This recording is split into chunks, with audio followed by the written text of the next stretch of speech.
আসসালামু আলাইকুম রহমতুল্লাহ। আশা করি সবাই ভালো আছেন, আমিও ভালো আছি। আজকে চলে আসলাম ময়মনসিংহ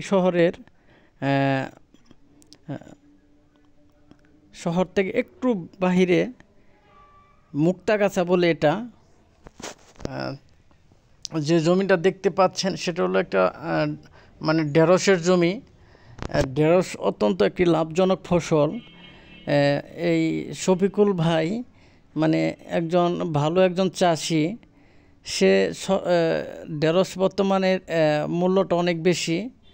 তার কারণ নতুন করে সে যে বর্তমান যেহেতু ঢেঁড়স নাই, অল্প পরিমাণে আছে, ভাই নতুন করে চারা লাগাইছে।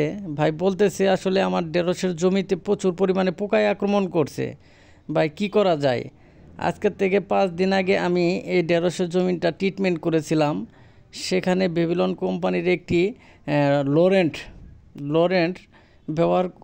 লরেন্টের গ্রুপটা মূলত হলো অ্যাপামেটিক বেনজোয়েট। সে ব্যবহার করেছিলাম 16 লিটার পানিতে 2টা মানে 20 গ্রাম। ব্যবহার করার পর দেখতে পাচ্ছেন একটা পোকাও নাই। পোকা না বললেই চলে, মানে পোকা নাই বললেই চলে। আর বলতেছে ভাই আমার এই ঢেঁড়স গাছটা বৃদ্ধি পাচ্ছে না, কি ব্যবহার করব।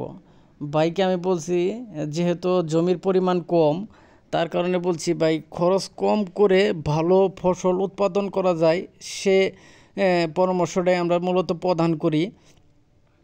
তার কারণে বলছি ভাই ডিএপি সার গাছের গুড় মানে 4 মুড়ো দিয়ে রিং করে আপনার দিয়ে দেন, ইনশাল্লাহ দ্রুত গতিতে গাছ বড় হয়ে যাবে, তাতে কোনো সমস্যা নাই। ভাই আমি যা বলি কথাগুলো সে মানার চেষ্টা করে। আর শত ব্যস্ততার মাঝেও তার আমি সময় দেই, কারণ ভাই অত্যন্ত একজন ভালো মানুষ, আমারও ভালো লাগে। এ বলে আমার বক্তব্য শেষ।